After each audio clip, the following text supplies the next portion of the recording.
आज मौसम कुछ अलग है। हवा में ठंडक भी है और आसमान साफ है।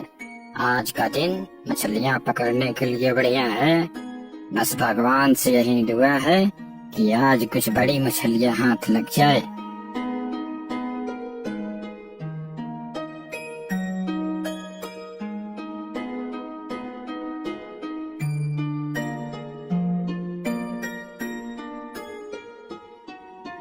हर बार जाल लगाते वक्त एक यही उम्मीद होती है कि आज कुछ खास पकड़ में आ जाए।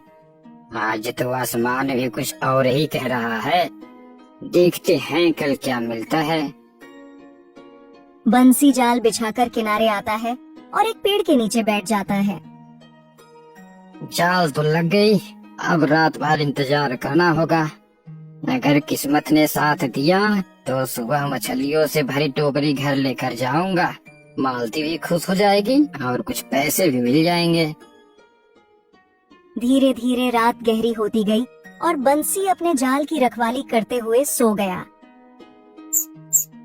सुबह होते ही ठंडी हवा से उसकी नींद खुली। वाह, रात की नींद तो बहुत अच्छी रही। अब चलकर देखता हूँ जरा जाल में क्या आया है। अरे वाह, लगता है आज किस्मत मेरे साथ है। जाल काफी भारी है, जरूर बड़ी मछलियाँ फंसी होंगी। अरे रे रे, आजा आजा आजा आजा आजा। ये क्या, मछलियों के साथ ये कछुआ भी फंसा है। मैंने सुना है कि कछुए का मांस बहुत स्वादिष्ट होता है, लेकिन कभी खाया नहीं। आज तो दावत होगी। पहले बाजार जाकर मछलियों को बेच दूं, फिर घर चलकर कछुए का लजीज स्वाद लूंगा। बंसी मछलियों से भरा थैला कंधे पर टांग कर बाजार की ओर चल पड़ा। अरे ये क्या, मछलियों की थैली उस वक्त भारी लग रही थी, अब क्यों नहीं लग रही है? कहीं थैले में छेद तो नहीं, और उस छेद से मछलियाँ कहीं बाहर तो नहीं गिर रही हैं? देखता हूँ जरा। थैला तो ठीक है, पर पता नहीं क्या बात है। हो सकता है मेरा भ्रम हो।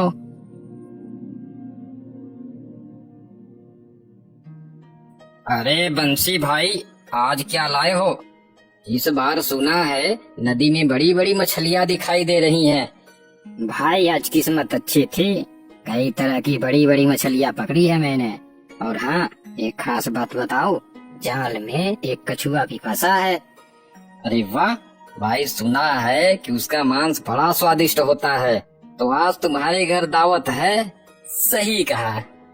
बिल्कुल, सोच रहा हूँ कि मछलियाँ बेचकर जल्दी घर जाऊं और फिर कछुए का मांस बनवा कर गर्मा गर्म चावल के साथ मजे से खाऊंगा।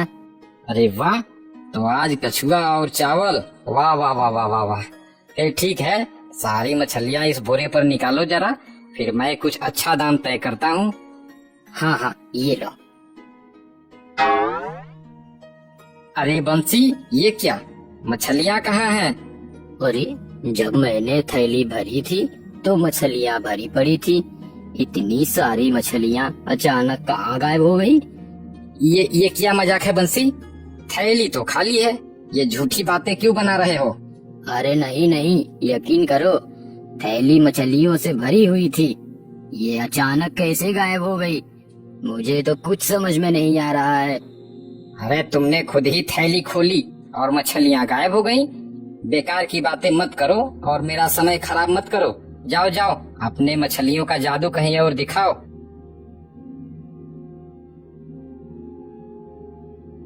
बंसी चिंतित होकर घर की ओर लौटता है। ये कैसे हो गया? इतनी सारी मछलियाँ कहाँ चली गई? ये तो एकदम अनोखी बात हो गई। चलो, इस बारे में ज्यादा सोचने का कोई फायदा नहीं। जल्दी से घर जाकर कछुए को दिखता हूँ, कहीं ये भी गायब न हो जाए। मालती से कहूँगा कि उसे जल्दी से काट डाले। उसके दिमाग में अब मछलियों के गायब होने की उलझन के बजाय कछुए का मांस खाने की धुन रहती है। अरे अरे अरे अरे अरे अरे, क्या हुआ तुझे? भौंक क्यों रहा है तू? अरे मेरे पीछे कहाँ चला आ रहा है? तुझे भी कछुए की गंध लग गई है क्या? तुझे भी खानी है क्या? चल आजा, तुझे भी खिलाता हूँ कछुआ। अरे सुनती हो? हाँ हाँ अभी आई। आज जाल में कछुआ फंसा है।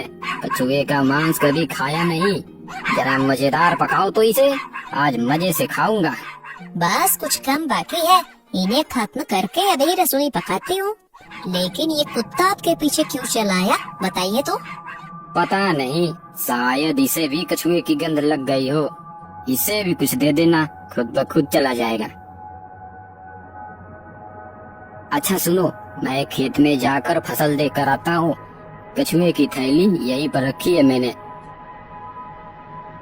घर का सारा काम तो हो गया, अब जरा डल्ला को दाना पानी दे आती हूँ। बस बस डल्ला, अभी आती हूँ। तुझे भी न डल्ला, थोड़ी सी भूख बर्दाश्त नहीं होती? ले अब खा ले।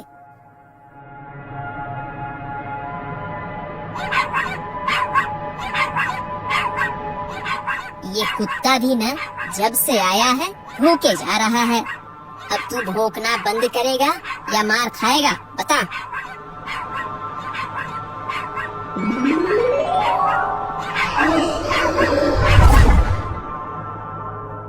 डल्ला, अब तू यहाँ शांति से चारा खा। मैं जा रही हूँ पीछे से लकड़ियाँ लाने, अभी रसोई भी बनाने हैं।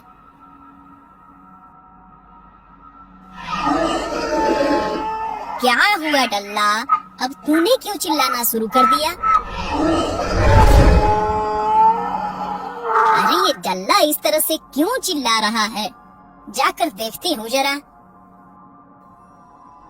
हाँ, अरे अरे ये मैं क्या देख रही हूँ, ये छोटा सा कछुआ इतना बड़ा होकर डल्ला को खा रहा है। बचाओ बचाओ, कोई मेरे गधे को बचाओ, कोई मेरे गधे को बचाओ, एक कछुआ उसे खा रहा है। बचाओ बचाओ, एक कछुआ मेरे गधे को खा रहा है। बचाओ बचाओ। ये रहा कुल्हाड़ी। आ, आ, आ, आ। अरे बाप रे, इसने तो कुल्हाड़ी भी निगल लिया। इसका मतलब ये मुझे भी डल्ला की तरह निगल लेगा। बचाओ बचाओ। अरे सुनते हैं कहाँ हैं आप? ये कछुआ मुझे खाने को आ रहा है। जल्दी से आइए, जल्दी आइए, वरना ये कछुआ मुझे निगल लेगा। बचाओ बचाओ। अरे ये तो मालती की आवाज लग रही है। ये मालती ऐसे क्यों चिल्ला रही है? मुझे जल्दी घर पहुंचना चाहिए। अरे ये कछुआ इतना बड़ा कैसे हो गया? देखिए देखिए, ये कछुआ मेरे गधे को निगल गया, अब मुझे निगलने के लिए आ रहा है। बचाइए बचाइए मुझे। मालती जल्दी भागो यहाँ से, जल्दी जल्दी। मालती, हमारे ऐसे भागने से उस कछुए की शक्ति और बढ़ जाएगी और हो सकता है कि वो हमारे गांव वासियों को भी नुकसान पहुंचाए। तो ऐसे में हमें क्या करना चाहिए? हमें गुरुकंद के पास जाना चाहिए, वही हमें उस कछुए से बचने का कोई रास्ता बता सकते हैं। हाँ हाँ, समय न गंवाते हुए हमें जल्दी चलना चाहिए। बंसी और मालती गुरुकंद के पास जाते हैं और उन्हें कछुए की सारी घटना बताते हैं। बंसी, ये कछुआ कोई साधारण कछुआ नहीं है। इसे वरदान मिला है कि पानी से बाहर आने पर इसे राक्षसी शक्तियां प्राप्त हो जाती हैं और वह किसी भी वस्तु को निगल सकता है। तुमने उसे नदी से निकालकर बड़ी गलती की है। अब तुम्हें इसे वापस नदी में डालना होगा। महात्मा, हमें इससे बचने का कोई उपाय बताइए। यह पवित्र जल लो, इसे कछुए पर छिड़कना, उसकी शक्तियां थोड़ी देर के लिए समाप्त हो जाएंगी। उसके बाद उसे वापस नदी में डाल देना, पर ध्यान रखना ये काम 10 मिनट में कर लेना, वरना उसकी शक्तियां फिर से लौट आएंगी। बंसी और मालती घर लौटते हैं। मालती, तुम यहीं रुको, मैं सावधानी से उसके पास जाता हूँ।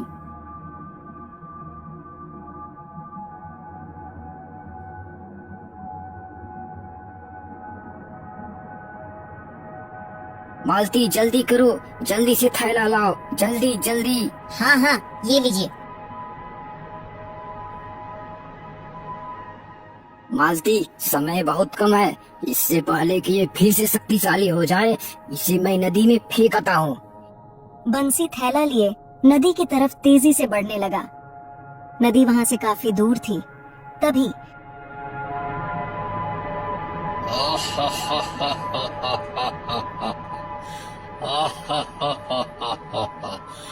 अब तुझे कोई नहीं बचा सकता। अब तू मेरा भोजन बनेगा। अरे बाप रे, ये मुझे खा जाएगा।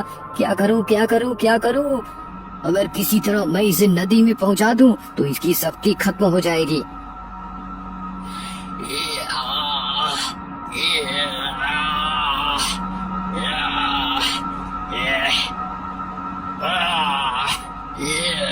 बंसी भागते भागते नदी में छलांग लगाता है और कछुआ भी उसके पीछे पीछे नदी में कूद जाता है। पानी में गिरते ही कछुए की शक्तियां समाप्त हो जाती हैं और वह सामान्य कछुए में बदल जाता है। बंसी नदी से बाहर आता है और हाँफते हुए किनारे बैठ जाता है। अब उसके चेहरे पर राहत की झलक होती है। शिकारी की मौत के बाद जंगल में कुछ समय के लिए शांति छा गई थी। शेर ने बहादुरी से अपने माता पिता के मौत का बदला लिया था, लेकिन यह शांति की खबर जंगल के बाहर भी पहुंची थी। शिकारी की मौत का सदमा उसकी पत्नी पर बहुत गहरा पड़ा था। वह अपने पुत्र की सुरक्षा को लेकर चिंतित रहने लगी। समय बीतते बीतते शिकारी का पुत्र बड़ा हो गया। माँ, तुम मुझे जंगल की ओर जाने से क्यों रोकती हो? वहाँ आखिर हुआ क्या था? बेटा, ये जंगल बहुत खतरनाक है। इसी जंगल ने तेरे पिता को तेरे बचपन में ही तुझसे छीन लिया। वहाँ के जानवर बहुत ही खूंखार हैं। कभी भूल कर भी वहाँ मत जाना बेटा। लेकिन माँ, जानवरों ने हमारे पिता को क्यों मारा? उन्होंने उनका क्या बिगाड़ा था? बेटा, यह राज उन्हीं के साथ दफन हो गया। जो हो गया सो हो गया बेटा। मैं तेरे पिता को खो चुकी हूँ, अब तुझे नहीं खोना चाहती।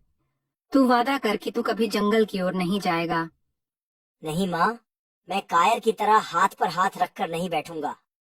मैं अपने पिता की मृत्यु का कारण जानूंगा और जानवरों से बदला लूंगा। मैं उन्हें दिखाऊंगा कि अपनों को खोने का दुख कैसा होता है।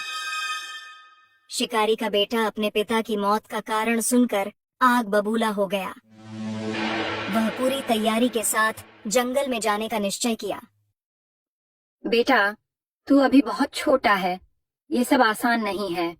जंगल में शेर और उनके साथी बहुत ताकतवर हैं। तू उनका सामना कैसे करेगा?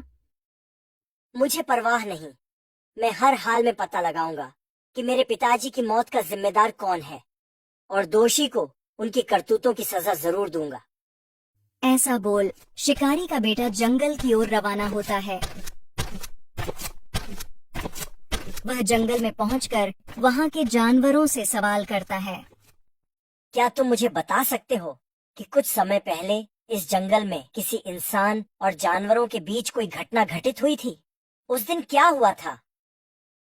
हाँ, हमने सुना था कि उस दिन एक भीषण संघर्ष हुआ था।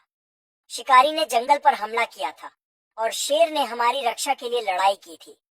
लेकिन यह सब हमने अपनी आंखों से देखा नहीं, सिर्फ सुना है। क्या कोई ऐसा है जिसने इस घटना को अपनी आंखों से देखा हो? हाँ, भालू काका है, जिन्होंने अपनी आंखों से यह सारी घटना देखी है।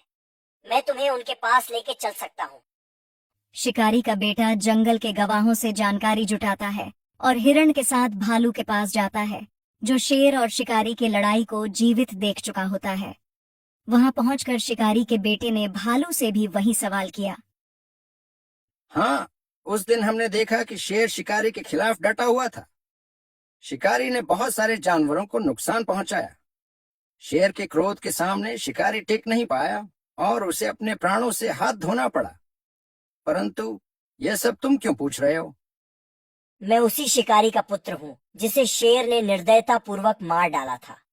अब मैं शेर को उसके कर्मों की सजा देकर अपने पिता की हत्या का बदला लूंगा। ऐसा बोल शिकारी का बेटा शेर की तलाश में जंगल के बीच उसके गुफा के पास पहुंचता है और शेर को चुनौती देता है। शेर और उसकी सियारिन माँ उसी गुफे में होते हैं। शिकारी के बेटे की चुनौती सुन शेर और उसकी सियारिन माँ दोनों बाहर आते हैं। मैं अपने पिता की मौत का बदला लेने आया हूँ। मेरे पिता को मारकर तूने बहुत बड़ी गलती की है। अब तुम्हारी बारी है। देखो, मेरा तुम्हारे पिता से कोई व्यक्तिगत दुश्मनी नहीं थी। मेरा उद्देश्य जंगल की सुरक्षा करना था। उस युद्ध में जो हुआ सो हुआ। अब उस कहानी को दोहराकर जंगल की शांति को भंग मत करो। बातें मत बनाओ, तुम्हारी मौत आनी तय है। इतना बोल शिकारी का बेटा अपनी बंदूक का निशाना शेर पर लगाता है। रुक जाओ, क्या तुम नहीं जानना चाहोगे कि इसने तुम्हारे पिता को क्यों मारा? चाहे जो भी हो, मुझे अपने पिता की मौत का बदला लेना है। यह लड़ाई एक बार नहीं बल्कि दूसरी बार हुई थी। पहली लड़ाई में तुम्हारे पिता ने जंगल के जानवरों पर ताबड़तोड़ गोलियां चलाईं, जिससे कई जानवर मारे गए। उनमें इसके माता पिता भी थे। इसके माता पिता के मौत के बाद इस बेचारे पर दुखों का पहाड़ टूट पड़ा। ये बेचारा लावारिस हो गया। और तो और यहाँ के जानवरों ने भी इसे खरी खोटी बोलकर जंगल से भगाने लगे। तो इस बेचारे को मैंने अपना दूध पिलाकर इसे पाल पोस कर बड़ा किया। इतना कुछ होने के बाद भी इसके अंदर प्रतिशोध की कोई भावना नहीं थी। जब तुम्हारे पिता दोबारा इस जंगल पर हमला किए और बेजुबान जानवरों को मारने लगे, तब इसने सारे जानवरों की रक्षा करते हुए अपने माँ बाप का बदला लिया और तुम्हारे पिता पर हमला किया। सियारिन की बात सुनकर शिकारी का बेटा सोच में पड़ जाता है। मैं एक शेर से लड़ रहा हूँ, लेकिन वह भी तो अपने माता पिता के लिए लड़ा था। मेरे पिता ने जंगल की शांति को तोड़ा था। यह सब उनकी गलती थी, न कि शेर की। मुझे माफ कर दो। मैं अब समझ गया हूँ कि जो हुआ वह किसी की गलती नहीं थी।